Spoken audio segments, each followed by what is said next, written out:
Welcome to the Monday Review, episode 5, a short video where I look back at the weekend of racing that was, pull out my highlights, anything I thought was noteworthy. Starting on the Saturday at Aintree, which again unfortunately was blighted by low sun, requiring the removal of fences up the home straight, which does make for an unsatisfactory sort of test, but I'm sure these decisions aren't taken lightly, and rider and horse safety is paramount. So bit of a disappointment, but we have to be careful what we grumble about in racing. It's that or no racing at all. And personally, I thought there was enough on the day to merit the racing going ahead. Giovinco was the standout performer for me in the novice handicap chase. Unbeaten in his novice hurdles last year, albeit at a fairly low level up north, and was then running a really good race on chase debut at Carlisle. Was upsides Good Risk at All, a horse of Sam Thomas, who I think will take high rank in chasing this year, before Giovinco knuckled over at the third from home. He jumped well up until that point, and I don't think he did an awful lot wrong, actually. He just looked to get his landing gear in a bit of a muddle and knuckled over. But he showed no ill effects of that here, albeit it was less of a jumping test with the fences up the home straight out. Ordinarily, it's when horses are getting tired that you would expect these novices to make a mistake, so we didn't get to see him test that particular attribute, but you had to like about how he went through the race. Still swinging under Stephen Mulqueen coming up the home straight, negotiated the bypass fences and only had to be pushed out hands and heels to run out a fairly ready winner, I thought. What the opposition amounts to is questionable, but he was conceding £16 to these in testing ground, and of course with the fences up the home straight coming out, that does tend to make it more of a test as well. Bigger tests await. I'm sure they'll look to go into graded company in the not too distant future. He might well be one for the Brown Advisory Plate at Cheltenham in March. He's pretty inexperienced, but he's clearly got an engine and got some ability. Stephen Mulqueen is himself pretty inexperienced at the top level, a good jockey up north all the same. But you have to applaud Lucinda Russell, Peter Scudamore and Michael Scudamore for the faith they show in their team of jockeys. I mean, they've done it before with Derek Fox on Corrit Rambler and one for Arthur, when it would have been very easy to have put a bigger name on those horses. And they seem pretty intent on keeping Stephen Mulqueen on this progressive young chaser. So that's a nice angle, I think, and he's certainly a horse that I'll be following closely and loath to oppose in the coming months. The feature race of the day was the Grand Sefton over the big national fences, just a 2-mile 5 test there, and Gesskille was well found in the market, and truthfully, if you were with Gesskille, you never really had a moment's worry. He was given an excellent ride, just scooted round on the inside, saving the ground, came there travelling powerfully, and Henry Brook only had to push him out going towards the elbow and then get serious with him really from the elbow home. He stays further than this. He clearly loved this testing ground. Headgear has made a difference. And I think connections are keen to go to the national. He's going to need to come up into weights for that to happen. He won this off 138. He didn't win by all that far in the end from Percussion, who's a fairly exposed performer. So he's perhaps not going to get much of a rise here. Might need to go and win another race in the meantime before the national weights get revealed to sort of get himself up into the reckoning. But he's clearly got a great affinity for these fences. He ran well in the Beecher last year, as well as finishing second in this last year. Has now gone and won. This clearly is his track, and he would be one to certainly keep an eye out for if he were to get into the Grand National proper. Percussion is another horse that clearly loves it round here. Was third behind Gesskille last year. Ran him pretty much to the same distance again this year. He's coming down the weights. This testing ground perhaps wouldn't have suited him as much. A greater stamina test would. So he has to be on the radar for the Beecher. And Laura Morgan, his trainer, has said that that's where they'll head next. The eye catcher perhaps came back in fourth, and that was Nassalam, who'd looked at times last year like he was crying out for a 3-mile test. Was tried twice over 3 miles at the Cheltenham Festival and the Aintree Festival and disappointed. But the Gary Moore team were perhaps under a bit of a cloud at that time. He stayed on really eye-catchingly here, I thought. Took to the fences. I wasn't sure he would. He's looked a bit of a moody, thinking horse at times to me, and I sort of wondered whether he'd take one look at the fences and not fancy it, but he seemed to warm to them really well.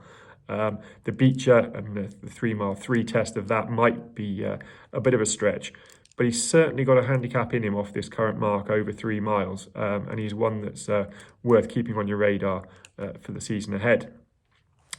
Also on Saturday in the UK, there was racing down at Wincanton. Paul Nicholls kept up his excellent record in the Rising Stars novice chase, winning it with Nappa Hill, who'd largely underwhelmed, I think, most people, certainly myself, on chase debut at Chepstow. He was beaten there. That didn't particularly concern me, but he hadn't looked all that fluent over his fences on occasion round Chepstow, but he was transformed here on just his second chase start. Jumped from the front, made all the running, really slick, really impressive, and pulled right away up the home straight to look a very classy horse. And you would have to say he looks every bit as good over fences now as he did over hurdles, and he was a decent levelled performer over hurdles. Paul Nicholls suggested that they might go to the John Francombe chase at Newbury. I had to look that up, and that was actually the race they won last year. It's 2 mile 7. I just wonder whether that sort of stamina test would suit him. When he's faced a severe stamina test of 2 mile 5 at Sandown on testing ground, he looked to be coming to the end of his tether to me, despite holding on. I'm sure Newbury has been mooted as the likely target because they're looking for some better ground. But I just wonder whether that would suit him. There is a grade 2 2 mile 5 chase at Ascot, which of course can get quite soft, but that might appeal more to me. For Nappa Hill, I have a slight inclination that he's marginally better going right-handed, and 2 mile 5 would seem more his trip than a near 3 mile trip of the John Francombe chase at Newbury, which they won with McFabulous last year. But Paul Nicholls certainly knows what he's doing. He's got plenty of options for this horse, and I think he surprised me with how good he looked over fences, having sort of underwhelmed at Chepstow on his first start. Also in Canton was the Badger Beers chase. Quite a disappointing handicap contest, I thought, this year. Frodon was with his final season was, I'm sure, most people's fancied winner, or certainly the winner we wanted to see, and unfortunately it didn't happen for him, and it was pretty obvious from an early stage it wasn't going to happen. He wasn't able to get to the front, he wasn't able to dominate and get into his jumping rhythm, and was always just struggling a little bit. Blackjack Magic at the foot of the weights, just 10 stone 2, was given a really powerful aggressive ride by Rex Dingle, jumped brilliantly and then found plenty up the home straight, but truthfully Threeunderthrufive was a big disappointment. He came there swinging, looked to go and win it on his first run for a while under Harry Cobden, first run off the back of a wind up, but I just think he didn't want to go past. He stuck his head in the air. Harry Cobden was scrubbing and pushing away, and I think he could have been there for another mile and still would not have got past Blackjack Magic. Now that is a bit of a problem. He had a tongue tie on, first time wind up and cheek pieces. You wonder what else connections can do to get this horse's head in front, whether they reach for blinkers and try and make all so the horse doesn't have to go past, might be the option. But Threeunderthrufive is a horse that I haven't got a great affinity for, and in truth I will continue with that tact, and I will oppose him at every available opportunity. Paul Nicholls' good day continued in the elite hurdle with Rubaud running out what turned out to be a very ready winner. Turning into the home straight, it looked like Hansard might be about to serve it up to him, but a couple of sloppy jumps up the home straight from Hansard perhaps put the advantage back to Rubaud, but he found plenty, Rubaud. He really sprinted up the home straight at Wincanton. This win came off a mark of a 150. I think he's the second best hurdler in the UK now, behind Constitution Hill. Unfortunately, he has to go right-handed, but when he gets his conditions and he's starting to put together a nice body of work, starting to be consistent, I think Rubio is a really decent animal. I think they'll go to the Christmas hurdle now, and of course we'll all expect him to be brushed aside by Constitution Hill, and I'm sure that'll be the case, but I think this will probably be as big a test as Constitution Hill has had outside of the Cheltenham Festival. I think Rubio going right-handed at Kempton is no mug, and will certainly give Constitution Hill a bit of a race for certainly some of the home straight. Hansard was £6 wrong at the weights here. £4 wrong at the weights. He was getting £6, rated £10 inferior, off a mark of just 140. It'll be interesting to see what the handicapper does tomorrow. I think there's a handicap in this horse. Whether it's at Cheltenham, I saw some people mention the Great Wood Hurdle. I'm just not sure that might be his track. I think he might be better on a flatter track, but he's clearly got ability. Disappointed badly on a couple of occasions last year, but had shown some good form as well. Second time now he's come off second best to Rubaud, but I don't think that's any disgrace. And I'll be interested to see what the handicapper gives him tomorrow, with a view to a handicap going forward in this season. In Ireland on Saturday, the Ladbrook Irish champion Chase, who was at Down Royal, saw Gerri Colombe advertise his Gold Cup credentials. A four-runner field, but a decent four runners. Conflated also in there, along with Envoy Allen. Gerri Colombe, I'm probably in the minority here, but he didn't overly impress me with regards to having Gold Cup aspirations. As he did at Cheltenham in the Brown Advisory last year, he looks to get outpaced at a crucial stage and then does stay on, you have to admit, very grittily. Envoy Allen was given a perfect pouncing late ride by Rachel Blackmore. She smothered him up and just waited and let the front couple go on, and then when they tired, pounced. And you have to give credit to Gerri Colombe for what he found to get past up the home straight and win in the dying strides. But Envoy Allen got under the last fence a little bit, lost some momentum, and if he'd have winged that, I think he'd have held on. I'm just also not sure that he's the most resolute character in racing. Clearly very talented, Envoy Allen, but I'm not sure he's the most gritty of warriors, and I'm not sure how much Gerri Colombe had to do to actually get past him once he got alongside. I just think his slightly slow jumping and the fact that he'll get outpaced is going to cause Gerri Colombe a problem in the Gold Cup. If it came up very testing and made it a real stamina test, that would, of course, play to his advantage. But I'm going to go against popular opinion here, and I'd be opposing Gerri Colombe for the Gold Cup unless it was an absolute deluge on the day. Sunday saw the action in the UK move to Sandown and Ffos Las. Pretty quiet day at both tracks, to be honest. Two I thought were worth mentioning. At Sandown, the maiden hurdle won by Southoftheborder for Nicky Henderson. This horse was an impressive winner on bumper debut last year on good ground, and then came here and won on hurdle debut on proper soft Sandown ground.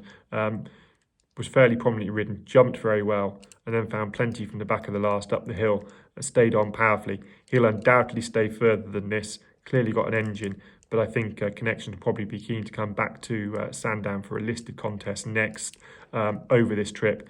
For all that I think perhaps in the spring on slightly better ground, he would be seen to better effect over 2 mile 4. But he looked a smart performer. Quite what the value of the form is worth, I don't know. The second looked to be ridden to pick up the pieces, was never really put in the race at the early stage. But Southoftheborder, certainly a horse has gone into my notebook and one to follow in the coming months. At Ffos Las, there were two, a winner and then a horse that didn't win. The horse that didn't win came in the novice hurdle, Sam Thomas, Charlie Deutsch, Steel Alley, who was very free in the early stages, and Ffos Las raced on heavy, and we all know that can get very testing when the ground is heavy up in West Wales. Raced very keenly, jumped really smartly through the race, looked like a very established, slick hurdler. Got headed turning in, and at that point you thought perhaps he'd fall out the back of the TV, given how hard he'd gone early and how keen he'd been. But within the matter of furlongs, he'd battled back to the front and looked to have the race sewn up, 4 lengths clear going to the last. Got it all wrong, landed sideways, virtually landed to a standstill and had to get going again and only finished second. But I was really impressed by what he did. I thought, given how much he'd done in the early stages, the amount he found up the home straight to get back to the front again and then to keep on after his mistake as well, marks him out as above average in my book. Again, what the value of the form is worth is questionable, but he did have a good bumper run in second at Chepstow. just before Sam Thomas's form tailed off last year. That was behind a horse called Bullets Hill of Ella Pickard's. And Ella Pickard put that horse out to win again, another bumper under a penalty, which I always think takes a bit of doing. So Bullets Hill is clearly quite smart. Steel Alley wasn't all that far behind him on his bumper debut when finishing second. Yes, his form tailed off after that, but so did the yard form. And although he got the last hurdle wrong here, I thought he'd hurdled really well. And he's a horse I'm very keen to keep on side. And then in the bumper, again, Ffos Las bumpers, the form can be questionable, but Followango for Evan Williams won by a very wide margin, and it's just Evan's 5th bumper winner in 5 years. He's well recorded as saying he just doesn't have bumper winners. They're not prepped to go and win bumpers. He buys an embryonic chaser, as we all know, and a soft ground chaser at that.